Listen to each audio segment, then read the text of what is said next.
Welcome. I'll be reacting to Black Sails, Season 2, Episode 5. This is not a market substitute. Support the original on Starz. It would appear we lost track of time. I can see why.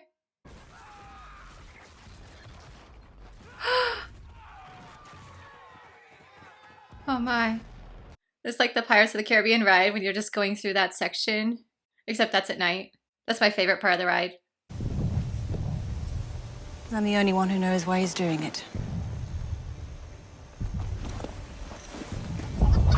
This entire battle is being waged over the pardon provision. Without it, I could get this passed in a matter of hours. The rest of it is meaningless without the pardons. They're the only hope for redeeming Nassau. I know, which is why we'll keep on fighting. Okay, I'm kind of starting to like Lord Ash. I'm going to make arrangements to leave for the country. Leave? The more public it gets, the more visible it gets, the greater the liability I will be for you. Liability? How could you possibly The believe... lieutenant's ship arrived this morning. What could they unearth, though? And he's still captain. How? After a brief interlude, the men saw what I am hoping you will see. That with the gold still sitting on that beach, he represents our best, perhaps our only chance of retrieving it. Silver! Until I know what you're going to say to the men, I can't let you say anything to the men. Billy is not going to be happy about that. It was a calculated move on John's part, but I feel like it's going to backfire on him, because if Billy ever does get out... Oh! It has the moustache now. 3 months. Feels like twice as long. Money that Governor Thompson felt he was owed by a particular pirate captain. That captain recruited others. They demanded the governor leave the island at once. Thompson refused, at which point a dozen armed men broke into his home, dragged his wife and 9-year-old son out into the street and slit their throats. Oh. This is fictional, this part here, but I don't know a whole lot. I didn't have time to really delve in deeply. And I'm not sure what year precisely this flashback is taking place in. That would be helpful. I'm trying to imagine standing up before the lords and suggesting pardons for these people. I'm having a difficult time of it. Our plan is dead. Not necessarily. Beg pardon? The Navy hasn't made its case yet. May I speak with you in private, please? Isn't that a bit suspicious for Lord Ash? He's sitting there like, what's really going on here? Siri just jumped in. Even she's curious. The new flag. Here's the thing. The crew's banner is a sacred thing. Poor Charlotte. She's doing her best. That ain't letting up anytime soon. Excuse me. This is suspicious. I think we should discuss the articles now. Mum, are you hurt?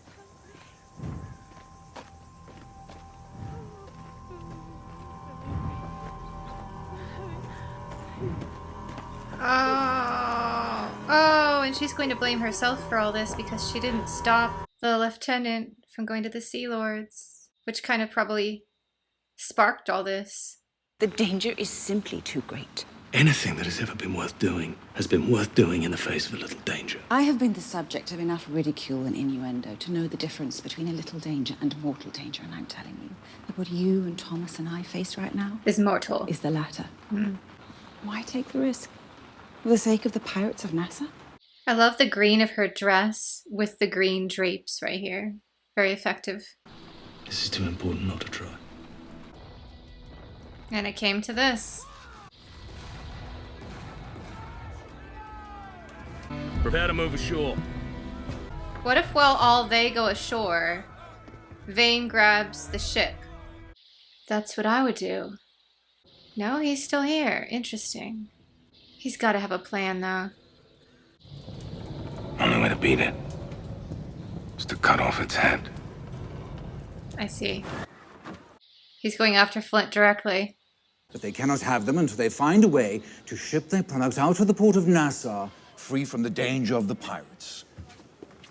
Combine. There is a partnership to be had here. If you were to appear to divest yourself of your association with the crews on account... You are unbelievable. She would have to give up her power, basically, for profit. You know how to keep a secret between three men? I shoot two of them. Kind of fool tries to keep a secret amongst the hundred. Pirates. What if Vane goes to take out Flint and Flint convinces Vane to help him? I just want to team up. Sorry, Hornigold. You perceive the danger about this to be imagined. I told you when this began to be careful of those people. To be aware of just how sharp and unexpected the knife would be if you discounted that danger. The Admiralty's going to move against him. I heard you, sir.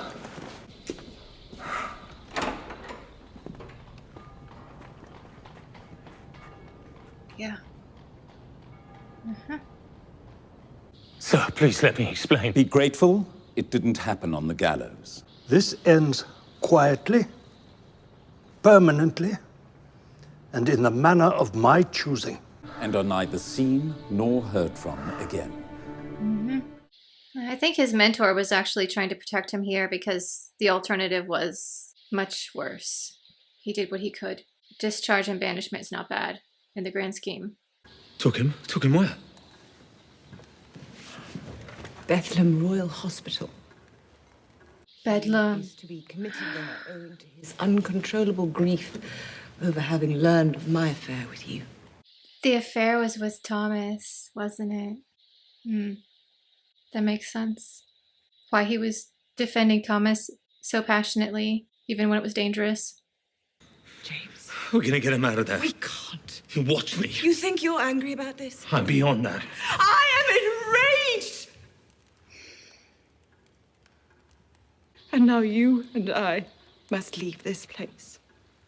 Whoa, she really looks terrible here. That is good acting. And she is usually so poised. What the origin story. Max's dresses, I just live for them.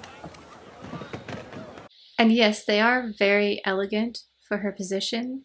My theory is that she sews them herself, or she sews part of them and has help.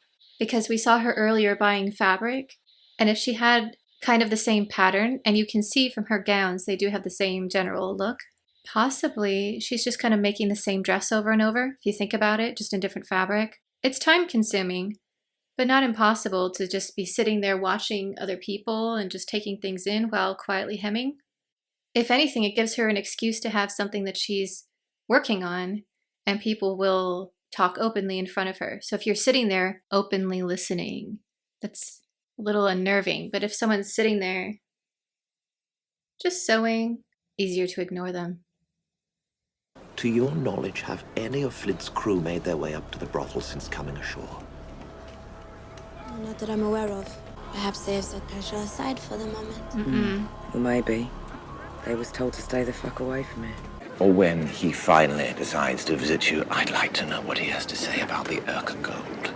Everyone's saying it wasn't there. Indulge me, will you? Mr. Rackham. A word. What's this? We need to talk about these articles. He doesn't like Anne. Max. Let me stop you there. That particular woman is a bond of prostitutional intelligence. That's not an easy thing to sell men. The problem is, Max's share ain't the only item the men took issue with. They don't want a woman on board. Is that it? It was put to me that they will accept one or the other, but not both. Fucking hell. Oh, great. How are we gonna get her to keep turning out those leads when she finds out she ain't getting her own share? No! Jack! No! What? It's only temporary. You chose her. Well, you had a choice, but it was no choice. Had I gone the other way. Uh-oh, she's gonna go on a rampage now. I see his logic. This way, at least he can argue, I needed to preserve my leads, so I kept Max. But, like, Anne is your true love, so that was not okay. I'm a hard man not to like. We like him. Aww. We like him too.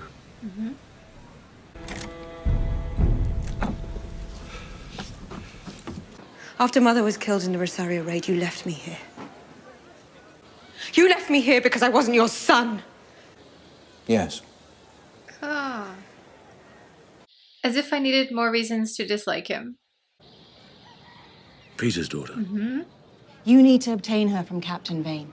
Alive and unharmed, you're going to explain to Peter what it is you're trying to accomplish here. And that father can self-govern. This is not a man that we can negotiate with, that I can negotiate with. Of course you can. I think you're fighting for the sake of fighting. I think she's because right. It's the only state in which you can function, the only way to keep that voice in your head from driving you mad. What are you talking about? The one telling you to be ashamed of yourself. For having loved him. These two had sparks. I am not surprised at all by this. Mm-hmm. So he married her and lets her have an open marriage because I think Thomas is not bi. I think he's probably gay. And in that time period, you had to marry for your position. But he realized, it's not fair of the wife to just be a figurehead.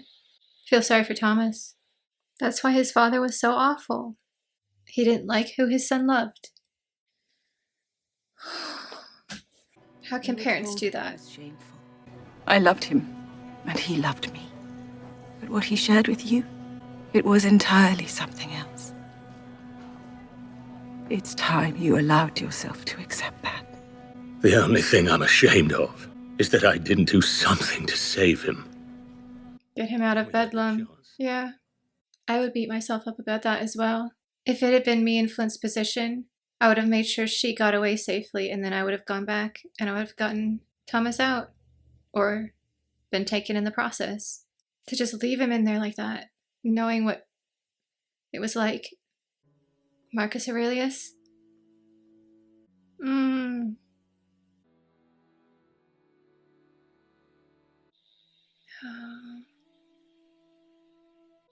That's why he was so angry earlier about the book. It was between the two of them. What a beautiful thread to bring through here. I think it was season 1, how he reacted when Guthrie was given that book to read. And he was like, not that book. Why that book, It was such a visceral reaction, and this is why I love that they gave us that hint earlier and now they're explaining it. So if I went back and rewatched season 1 and got to that part, and he just goes off on why Marcus Aurelius, why that one? Because I read to him? It's all shelf full of books. Why'd you have to read him that one? Oh, that was a knife to the heart that she did that. Ooh, Miranda.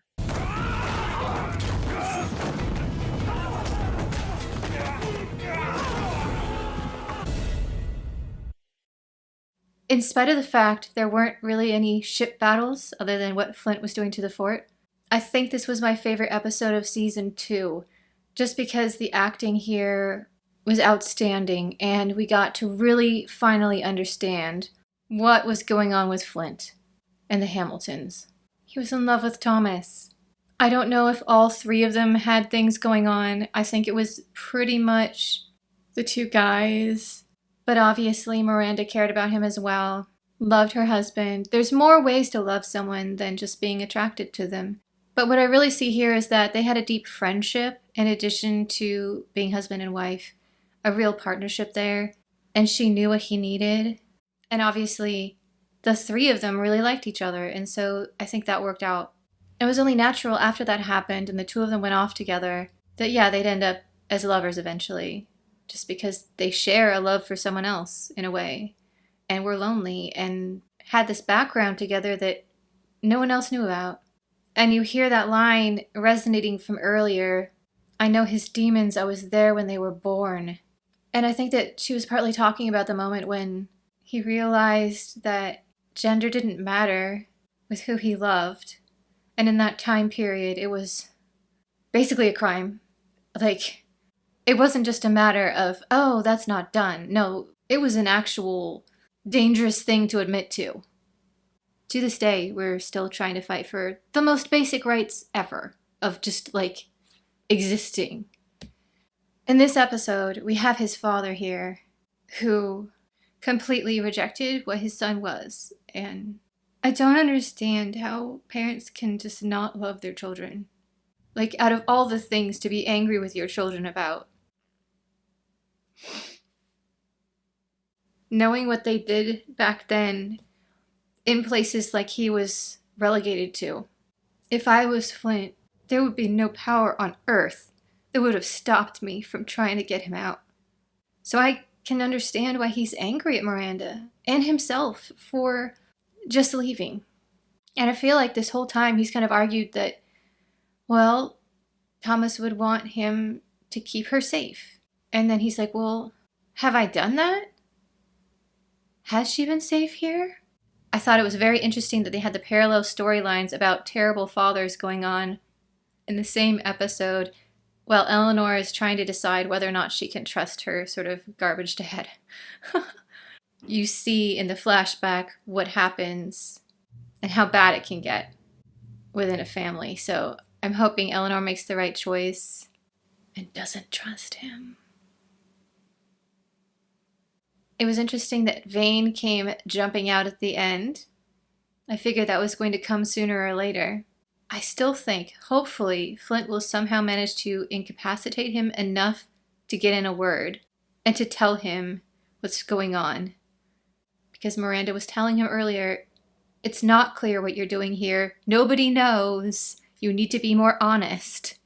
And what if he chooses this moment to actually explain to Vane? Now, again, I'm very biased. I think these two would make a great team if they actually combined forces. Like, the Urka Gold would have no chance at all against a combined force of those two. Whereas Flint plus Hornigold's men, it could go either way. So I'm very interested to see where the writers go with this.